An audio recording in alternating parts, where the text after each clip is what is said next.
This is not the new identity at the top of your list. This is something that runs in the background to filter your thoughts, to filter your actions and your attitudes towards yourself, even towards God.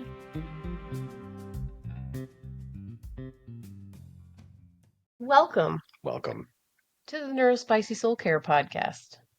We are your hosts, Carla Padilla and Frank Padilla. Hi. How's it been going? The plague has struck the Padilla household a little bit, but we are on the mend. We literally finished our first shot at recording something, and then we all fell tired and ill the next day. Frank stayed home from work today, but we just figured we'd rather continue imperfectly than wait another 47 days for things to be perfect again when we have our groove back. So The truth is that after we ate a delicious gluten-free veggie pizza with extra goat cheese, Carla got that wild eye look in her face and said, "I want to do something crazy." And this was the crazy thing. I think I said I'm feeling wild cardy. Wild cardy. It's an adjective. Wild cardy. Yeah. Hyphen it.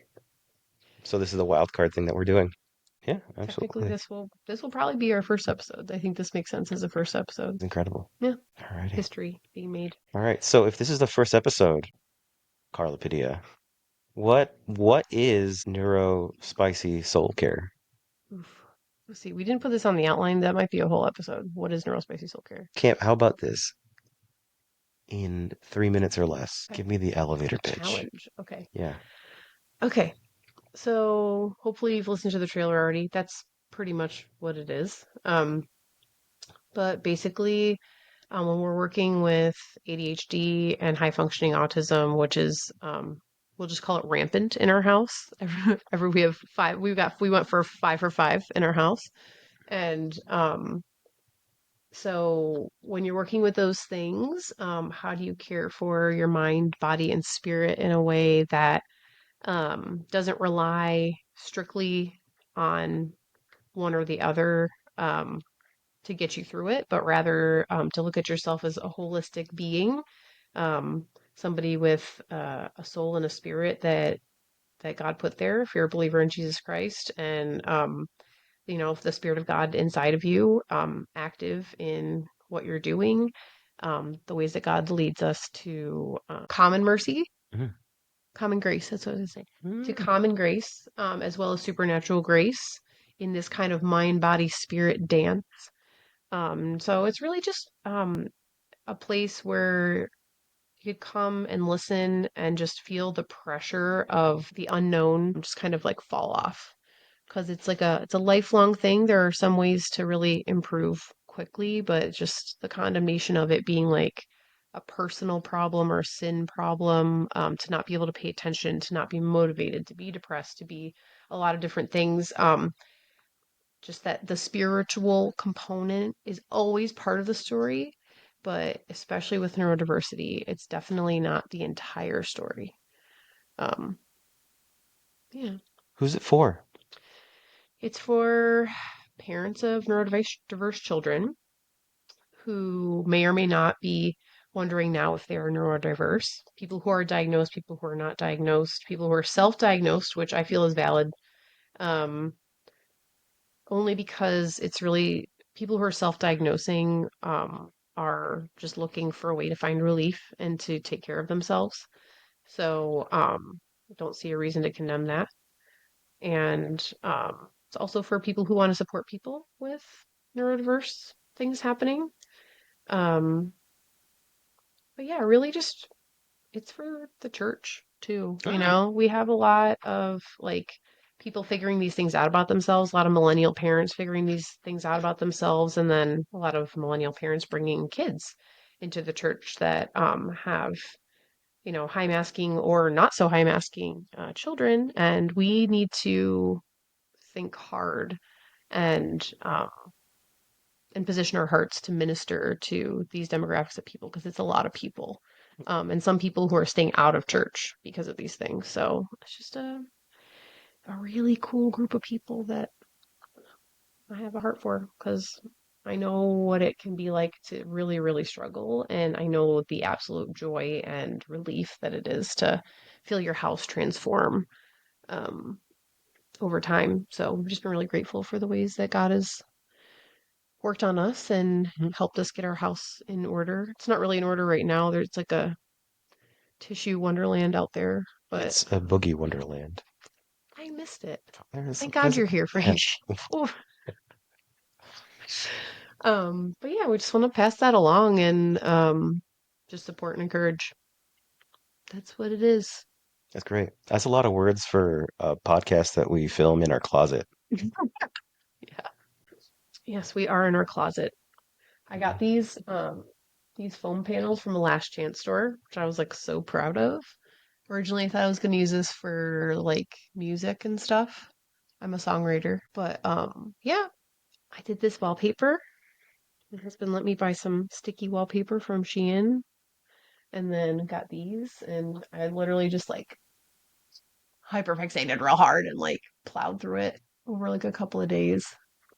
And it's pretty cute. It was just a white closet before. It's really cute. Yeah. Yeah. So now that we know what the podcast is about, let's uh let's dig into what we're gonna talk about here. The topic The of the topic of the day. day. So Uh, today we're going to talk about diagnosis diagnosis. and why it matters or why it doesn't matter, depending on your situation. Okay. Well, let's start with this. Why did you seek to get diagnosed? Because my kids were diagnosed with uh, ADD and autism spectrum disorder. When we got our test results back for our children, all three of them came up with ADHD and Inattentive ADHD inattentive specifically. um, and autism. I think Carla and I looked at each other and were like, well, if all three Well, yeah, you start to hit. read the reports and like what is Mhm, indicative of these things, and you kind mhm. of go, Yeah, yeah. When all three hit, we kind of looked at each other and we said, well, maybe we should get ourselves checked because it would be rather anomalous for all three children to find themselves on the spectrum without having at least one of us or both of us falling in that category. So, yeah, both of us ended up getting tested after that. Really, the testing was lovely. I had a great time with the it's test. kind of fun. It was really fun. Yeah, felt like being on a game show. It was really fun. So, you know, we could have just said, well, our kids are neurodivergent, and obviously we've been struggling our whole lives, so like we have it too. We could have just said that, but we chose to go through and do it anyway. So they got diagnosed, like they did all their testing like 18 months ago, like August of 2023. Was it three? Yeah. Was it before your album? No. And it's four. What? Yeah. No, because that would have been only 8 months ago. It's been a year and then like one of my big issues is time blindness also. So obviously I'm compensating for all kinds of stuff. Yeah, you also are really bad at directions too. Thanks. Yeah. We've been working on that. Wait, our kids got diagnosed. They went to their testing about 18 months ago. Now we've cleared that up. Mhm.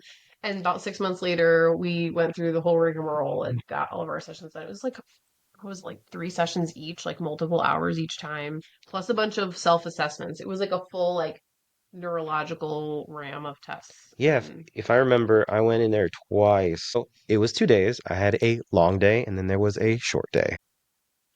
And if I remember correctly, the long day consisted of like a math test, a spelling test. There were just a series of just different puzzles, and it was fun. It was very game showy, and it was very, very, very fun that way. They also asked us some pretty weird questions. Like uh, at one point, they asked me why I love Carla, like 4 or 5 times. And and I tried to answer it, like, oh, I love Carla because, she's always there for me. Um, she shows me like, uh, unconditional love. She's, we have values in line. I can't imagine not living with her or not having, a close relationship with her. And then after I'd be done, she'd be like, So why do you love Carla? And she'd ask that again and again. And at some point, I was like, I don't know why you're asking that. I had a similar one. Remember I told you they kept asking me like, how do you know you're friends with somebody? Apparently, like I don't know what makes people friends, like, or I didn't at that time. Honestly, like shout out to all my besties right now because I've learned a lot about friendship in the last year. It's been absolutely life-changing. But anyway, Hmm. um yeah, I kept saying things like, oh, well, like we have like similar interests and we have like shared values and we like do things together. And it's like, yeah, but what makes somebody your friend? And I was like, like similar, where I was just like, I guess I'm giving the wrong answer. I think the answer is supposed to be I really care about them and they really care about me. I was listing a list of things that you do with friends or like why you're friends with somebody, but I wasn't because you could do things with people and share their values, but they might not actually care about you and you might not actually care about them. I think that's what she was getting at silently and over again. So, Did they ask you about socks? what about socks? Um, like, do you have trouble with socks? Oh, no. You know who has trouble with socks is my sister. She used to throw her shoes down the hallway like many times a day. Poor Danielle. Bless her. I know. Yeah, she threw her shoes a lot. She had problems with socks. Um, Yeah. And then I can't quite remember what we did with the second day, the short day. oh, my favorite one and the second day was when they put all the toys in front of you. There's like a radio and like Oh, that was fun. Yeah. the they were like I can't even honestly, and the funny thing is I can't even remember any of the other ones because I only played with one the whole time, which is apparently the most autistic thing you can do. I played with them an equal amount of time from left to right. Like a good little boy. You Yeah. did so good. I picked up the radio and I started playing with the antenna, and I did nothing but play with the antenna for the entire time. It took me 2 minutes to figure out that the radio turned on, that there were batteries in it, and that it could play music because I was playing with the antenna. Wasn't wait, wait, wait. No, I remember my favorite question. I remember my favorite. Okay. Okay, I do. It We was don't want to give away too many answers, yeah, Keith. no, but I just can I just one more Okay. question. My favorite one was um can you explain to me can you explain to an alien uh how to brush your teeth? And the first question I asked immediately was, do these aliens speak English?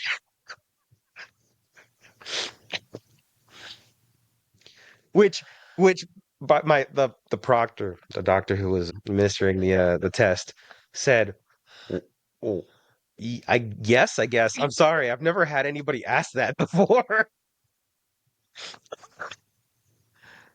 Yeah, yeah. Breaking the mold, baby. Yeah, Love it. Oh man, so I mean, funny. you can't just assume aliens know English.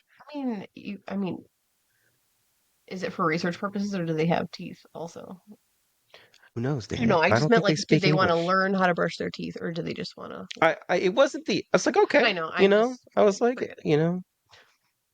so I taught an alien who knows English how to brush her teeth Hmm. verbally with verbal commands. Yeah, this wasn't just for ADHD and autism either. It was like a full um, He had an IQ test and everything as well. yeah, it was like a neuropsychologist that we did this with.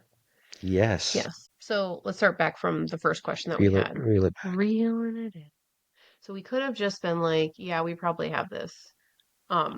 But in my mind, there started to like roll around some questions in my head about my childhood, my growing up, a lot of Mm, things that I have struggled with for a really, really long time, despite being a very devout Christian and knowing all the theological things and like working on a lot of different spiritual practices over the years, I have really, really struggled with cycles of depression, um, mostly since having kids. So that's for those doing the math, that's 12 years. My oldest is 12 years old. I don't know. I think you were pretty sad before sometimes, though. Yeah, I was sad before, but well, Till the children. it became unbearable after that.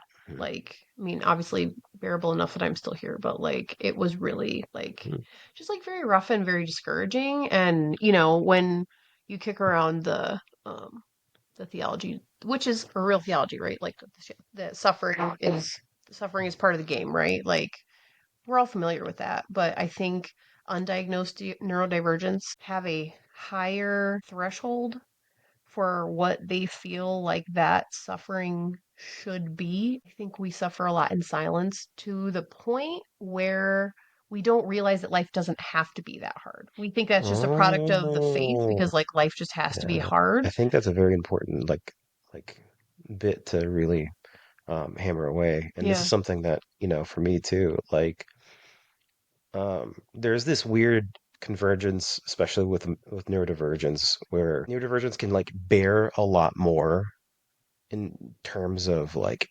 low frequency everyday issues for a lot longer than a lot of neurotypicals.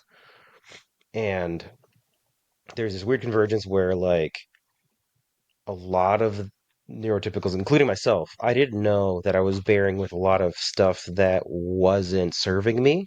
I thought this was like, the frequency of like, oh, like I'm just unorganized, or I'm just Mm. scatterbrained, or I'm just like forgetful, which was Mm. one of the things I had I'm struggled just with. lazy. I just can't get Yeah, motivated. you Yeah. know, um, you know, I I bore that um for such a long time that I didn't know that like I didn't have to bear the other side of just having those things, right? You just it, think everybody it's hates yeah, themselves. it's the self-loathing, right? Um and then to be able to get diagnosed and then look at yourself with a lot more clarity and a Hmm. lot more compassion and be like, oh, okay. I guess some of the stuff that I'm feeling is like a product of these things that I did not know about myself, Hmm. one, and there are a ton of ways for me to, I guess, negotiate all those issues, Yeah. and then drop all that condemnation, all that guilt or the shame that I had accumulating for like years and years and years about those like negative traits, right? Hmm. Um, so it's almost like I didn't the idea of life being simpler just doesn't exist. Hmm. And for me, it almost didn't exist until um, I got that um, diagnosis. Hmm. Yeah. Yeah, it's wild stuff. How was yours? How was your personal intake of your diagnoses? Yeah, I mean, it's probably similar. I mean, I think the autism portion was a really big surprise to me. Um, like, well, okay, here's kind of this is something that you might experience out there in on Podcast Planet. Sorry, it's a Finn Caspian reference.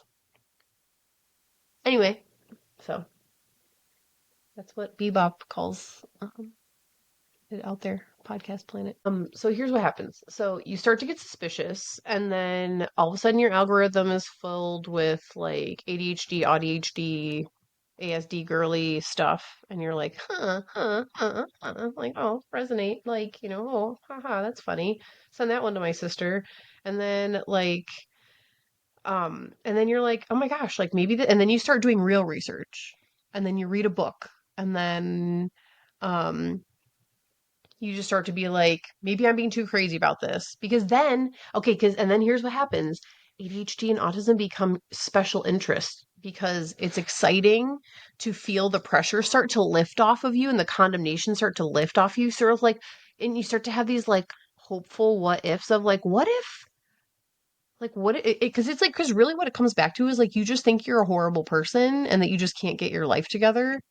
So sorry, maybe this is just me. I'm sure some of you out there are feeling like have felt that way, but to have like, and again, an explanation is not an excuse. And I think this is what a lot of Christians are out there kind of disagreeing with Hmm. diagnoses because They think people are trying to come up with an excuse for their behavior, and really it has nothing to do with the externals. It has everything to do with the internals. Like, and for, and since becoming diagnosed, I've learned that, context for an autistic person is everything. So to be able to say, oh wow, like when I was hitting myself in the head because I was so mad at my kids, I didn't realize that I had been, first of all, eating food I was super sensitive to. Was way overscheduled, and my house was a mess because I was overscheduled and I wasn't managing it. So I was becoming overstimulated in the house. And sensory regulatory behavior can be like a severe sensory input, even leading towards self-harm. Um, even like eating disorders, right? Like I had an eating disorder after I got out of college because I just like couldn't deal with all the change. I didn't know what to do with myself. Um, and just that those sensory differences, even if they're bad for a little bit, give relief from the other things that are happening. When you don't know what's in the background that's causing that, like the theories about yourself are way more wild than that. Way more condemning. The labels are so much worse when you're trying to put them on yourself. So I think it's really a misnomer that like the labels of ADHD and autism are like interfering with our identity in Christ. We're putting limitations on what God can do. I don't think that's true at all. I think it's just like we're trying to run Windows, but we have Linux. You know what I mean? Like it's just the coding is different. The starting point is different. Autism is not a disease, okay? You're not even diagnosed with autism unless it's problematic. So you might have like a Linux brain, right? And again, this is not about inferiority or superiority. There are things that autistic and ADHD brains like absolutely kick butt at and things that they just don't do super good. So it's just different. So just knowing that it's not um, a deficiency or disease or like a problem is one thing, but to know that your starting point is something that you can find a successful endpoint in is like absolutely everything when you've struggled for your whole life. Hmm. So helpful. But there's more to understand, right? The diagnosis is just the beginning. Because as I've just kind of hinted at, there are other physiological, psychological, spiritual things at work in our behaviors and in our attitudes about ourselves. Okay. So, Well, yeah. let's focus back. We got to what the test, why the test Mm-hmm. for us. How the And test? yeah, we like how it went, how the test went. Right, but like, how do you take the test? Like, how do like the pathway to Ooh, diagnosis? that's a good Yeah, question. those are important So, logistics. I am somebody who is curious about getting tested. How does that work? How did that work for you? Ooh, that's exciting. Yeah. The first thing you could do, the easiest way to get on the right track is ask one of your neurodivergent friends. I guarantee you have one. There is this running gag in all of the AuDHD type of content. Diagnosis should not be based on testing, it should be peer review because it's so easy, like as systems thinkers, to see when somebody is working with dysfunctional uh, high masking ASD that you can basically tell someone to their face, like pretty pretty certain. This is not medical advice, also, so don't act like this is something I'm telling you as a fact, but like as a pattern, the people around you who are already working with that can probably like kind of let you know if that's something that you're working with. But Yeah. I guess like to kind of reframe the question then is, um, what are some pros and some cons about getting hmm tested right. Well, or getting the diagnoses? yeah. So we've talked about a lot of the pros, like just from an internal self-care perspective. Hmm?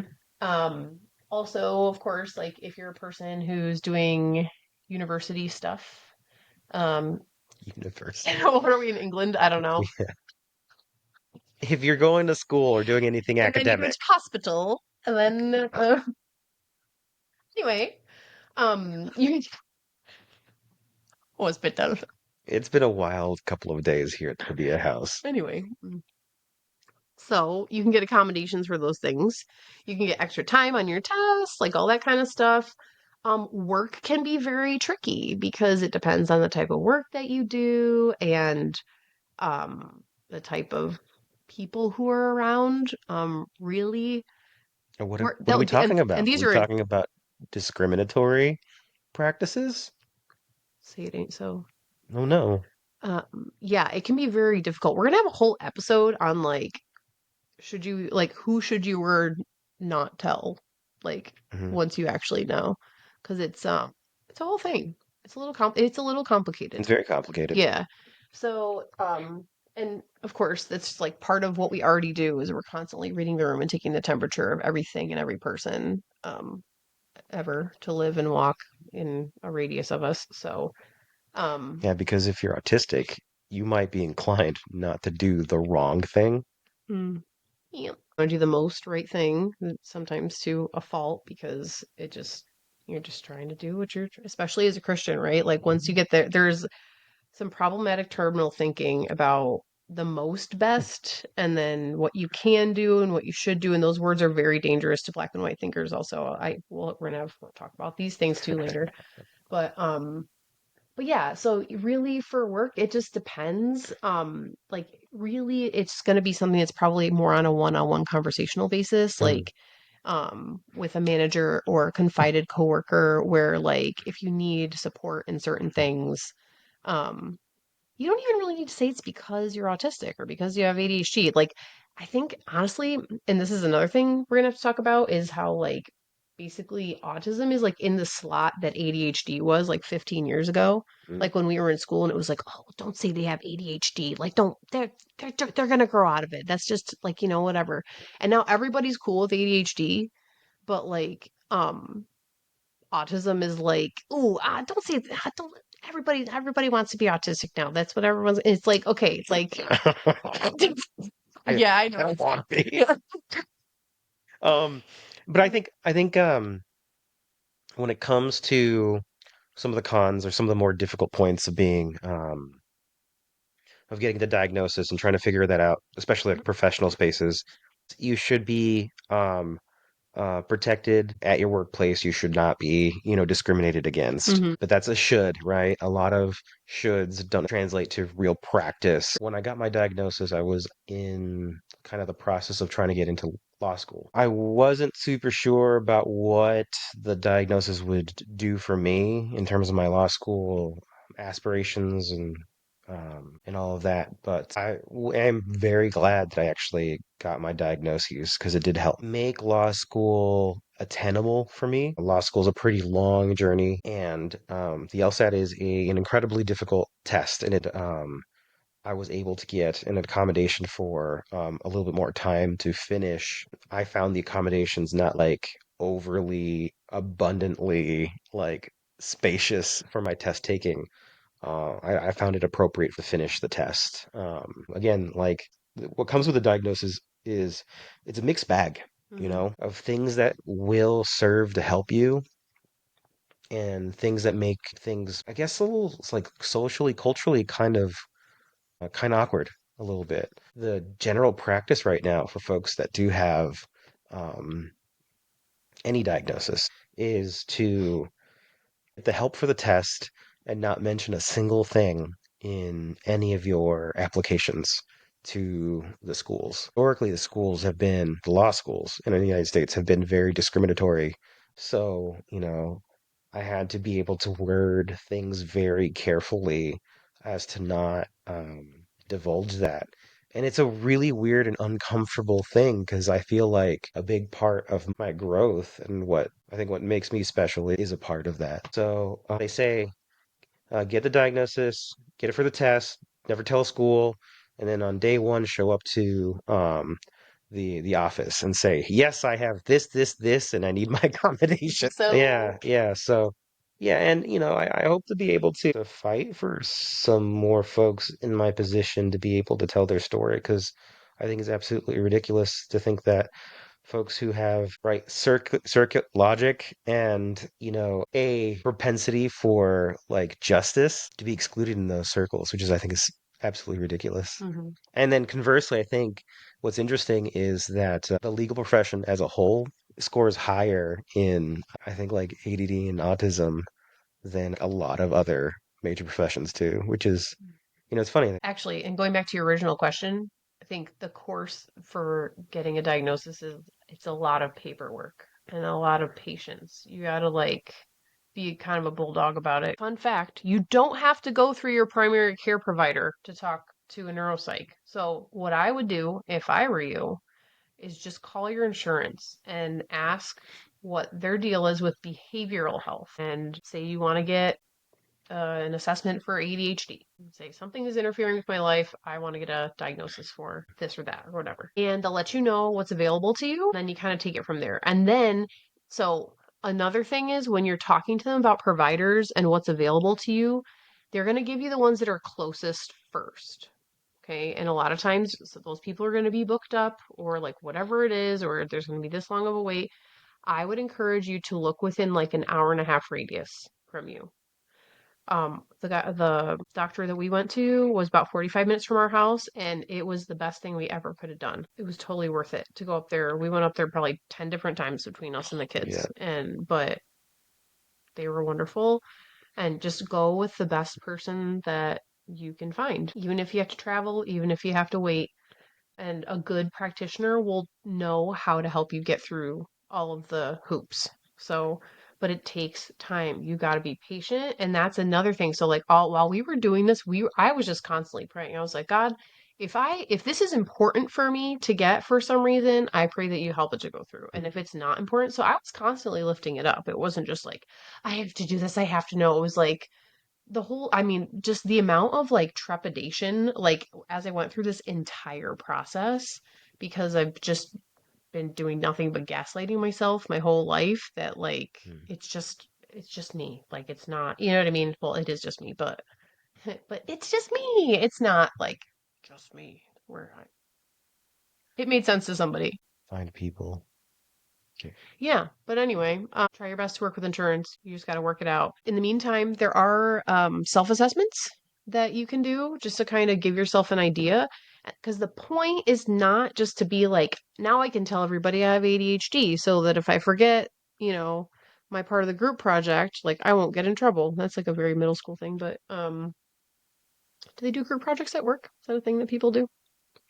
Yeah, I think they do. Okay. Yeah, yeah, yeah. Anyway, so you could say that. Um, I um, don't, I still don't think that's. the point is to get a starting point to learn how to take care of yourself so that you can improve the Oh. most problematic things that are getting in the way of you living into your purpose that God has planted inside of you, whether that's to have a family, whether that's to, be a Supreme Court justice, whether that is to start a small business, whether that's to put music into the world, put art into the world.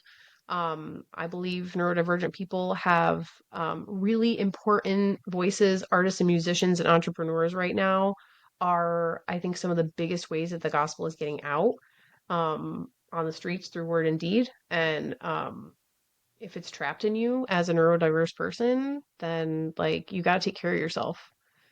We won't be set over much unless we take care of a little. And I guess the littlest that we can take care of is our own bodies. So Mhm. it's a lot of work to do, but the diagnosis is a good place to start. At least just the idea that this is the framework that you're working with. Yeah. Yeah. And then the last thing I think we might just talk about is like how does getting a diagnosis for your children help you? Like why Hmm. why with the children? Why? Why? Because you feel like you're bad parents and you feel like you can't run your own house and that there's spirits of chaos everywhere you go. And that feels really sad for a long time. But when you realize your kids need to stop eating gluten and red food coloring and that improves them by like 30% on its own because their brains don't like that, um, it's just good.